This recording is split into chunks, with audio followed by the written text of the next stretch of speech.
Genesis 37 and verse 15. Please give it to us.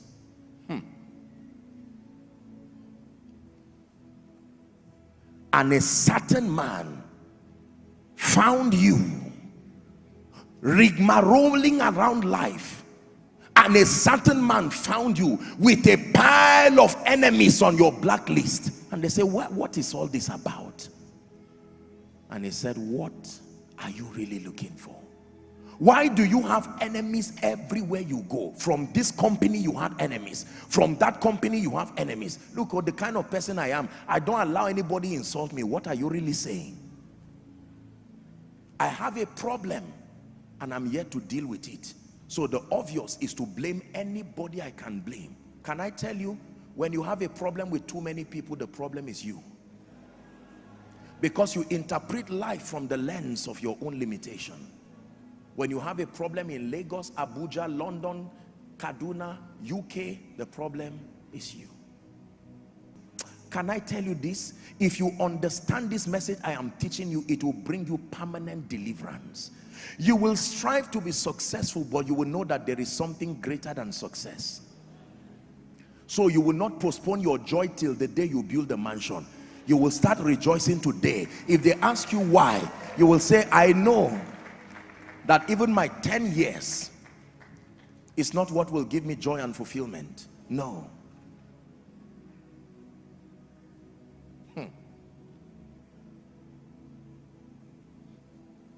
The narrative that most people have, and I say this respectfully, the narrative that most people have, especially in Africa, unfortunately, is a narrative that has been sold by social media, is that the moment you have money, remember the 1 million thing I said, God bless you, and you shouted amen. The moment you have money, especially lots of it, your respect, your esteem, everything, you have photos of people with all kinds of priority vehicles there around, wearing designers, the latest this, and there is a craving in you. I must get it anyhow. Let me give you an advice before time. There was one who already got it before you. As you seek to become all that God has created you to be, I give you an advice, because the world of the great is very deceptive. They arrive there and then they sit and they check to see if that craving has been satisfied, and they find out painfully that, like a drug that will satisfy you for a short time and you are back to yourself. That's why they get angry. So all my labor of doing this and building that, I thought it would give me that sense of significance, and yet it does not give you anything. What then satisfies these cravings? If a car cannot really do it, if a house cannot really do it, all of those things carry with themselves little expressions. We call them feelings. It's a word that we have invented to help us relate with the kind of energy or that sense of pleasantness that is derived as a way of checking one of these 6 lists. Again, I give you a car key, you rejoice because something comes out from that car, a feeling that I am successful, a feeling that I am not a failure. And when that feeling comes, that's it. One day you will be tired of the same car you once rejoiced about. One day you will be tired of the same phone you are now holding and rejoicing about. One day you will be tired of the same hair you are wearing now that gave you joy. Why am I teaching you this? Because I want you to be both successful and fulfilled. Let's define fulfillment again. That it is the satisfaction and the joy that is derived from knowing that you have lived your life effectively, serving the purposes of the kingdom and being a blessing to humanity. I've had the honor and the privilege, by the grace of God, to be around people who were diagnosed with terminal diseases, or people who they literally knew that they were on their way going. I've had the honor of praying with them. I've had some healed miraculously, but in all fairness, there are others that I prayed and I knew that probably these people, their time was up. And at that time, listen carefully, we have to borrow the mindset of a dying man to understand what fulfillment is about. Once you are not a dying man, you cannot really comprehend the wisdom behind seeking fulfillment. You have to borrow the thinking, the last minute of a man who is alive, who is transiting the earth. There is something about that wisdom you must capture, and that is what will help us tonight. What does a dying man look for? Listen, when you are right there, you may think of your businesses, you may think of your investments, you may think of your certificates, you may think of your wife, you may think of your husband, you may think of your parents, you may think of your children, you may think of your future and your goals, your plans, your house under construction. You may think of the person owing you and the police case that is still pending. You will think of all of these things, and yet you will be surprised that none of them at that point will be able to bring you satisfaction. Listen carefully. There is only one thing you will be looking for at that point. When you stand with the consciousness that I have only 3 hours to live in this life, there is only one thing you will look for. It is called peace. Write it down. John 14:27, the peace of God. Please write it down. Everybody write it down. Peace when trouble blows, Jehovah sees, Jehovah knows, He's my peace.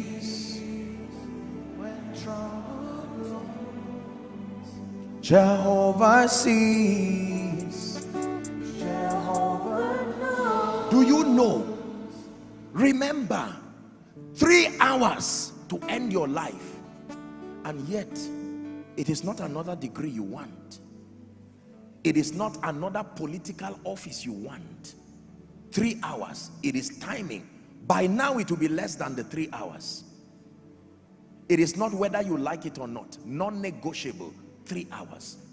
Then you will now have the wisdom to look for what you would have spent your entire life really looking for.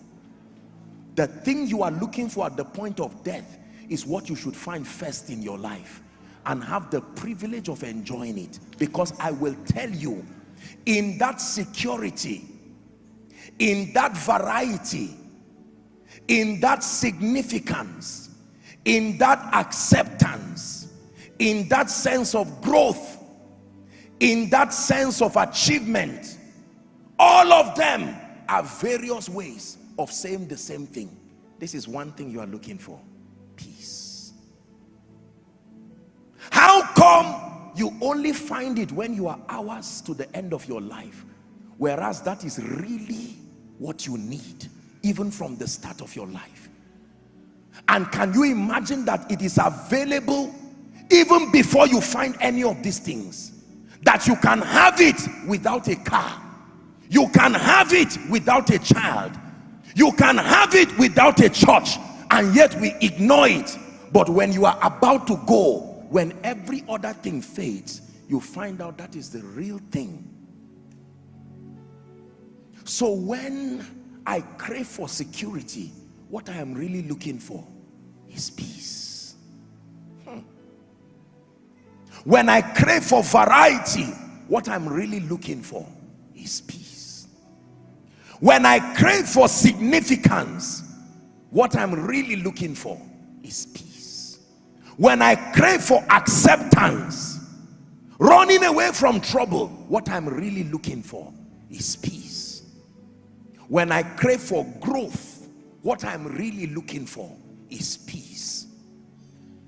I know you won't believe it if I tell you the reason why you are running around with your CV is that you are looking for peace. You will say, Apostle, you are wrong. I'm looking for a job. You are right in your lifetime. But back to my story, few minutes to the end of your life, you would discover that what you were really looking for was not a job. that what you are looking for is not a travel abroad or a second citizenship.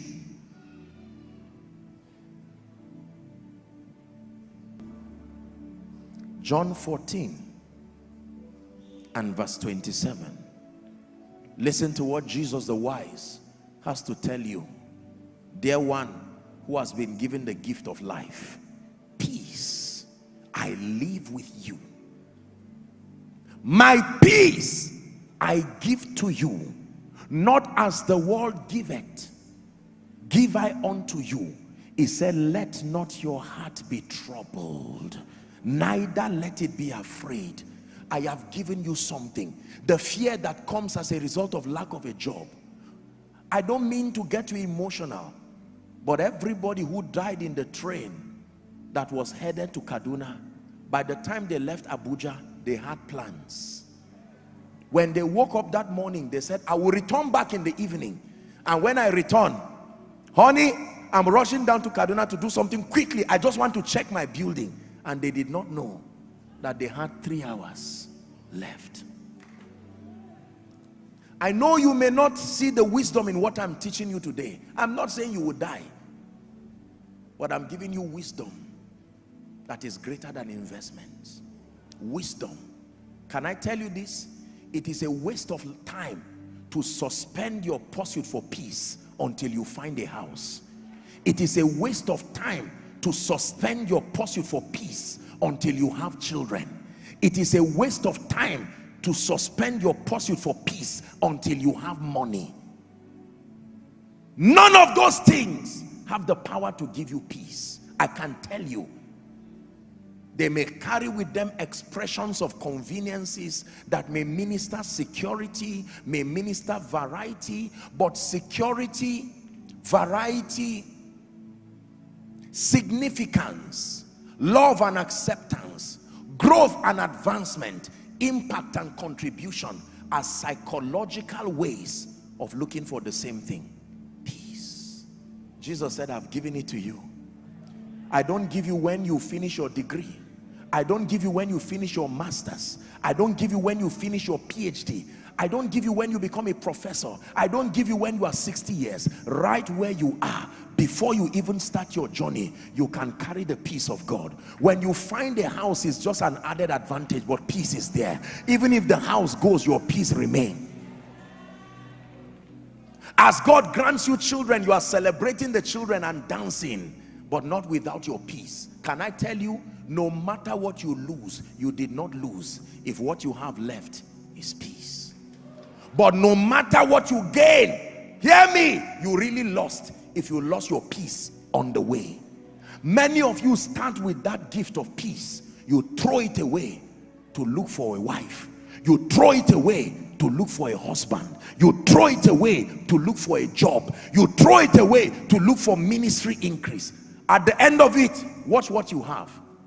Children, a name, a private jet, money in your account in various currencies, a political position, titles, qualifications, no peace. Where did you keep it? And you find out that you left it in 1980. You threw it when you began your journey looking for other things. And at the end of your life, you will say, house, give me fulfillment. And house says, not my assignment. Degree, give me fulfillment. It is not my assignment. All of them will say, my assignment is only to give you success. Once we help you to become successful, our mission is finished in your life. What then gives me fulfillment? Peace. Hear me. The only thing that can give you fulfillment in your life is the peace that comes with knowing that you have lived your life effectively, serving the purposes of God and being a blessing to humanity. Philippians chapter 4 and verse 7. Philippians chapter 4 and verse 7. And the peace of God, which surpasseth all understanding, it says, shall keep your heart and your minds. When you read the preceding verse, verse 6, it says, be anxious for nothing. Anxiety. Nigeria, please look at me. There is such anxiety right now. I want to make it. I want to make sure that things work. And I assure you, by God, God is more interested in your success than you are even interested. The God that we serve is more determined, except that we have been given a wrong narrative that things give success and they also give fulfillment. I am here to tell you, by the authority of scripture and the wisdom of those who have gone before us, that the limit of everything you will ever have in your life is the realm of success. When you pass the realm of success, only one thing is qualified to pass with you: your peace. And if you throw it away looking for the other tokens of success, a rude shock will be waiting for you at the end where that line is drawn. Aside from your relationship with Jesus, aside from your family, aside from your assignment, there is absolutely nothing else in this life that is a do or die affair. Why are you allowing the issue of the job to kill you? Are you that cheap to give it the power to kill you? Why are you allowing the fact that you were not recognized in an occasion? This thing happened January until now. You have developed, you are almost sick because your ego was torn. So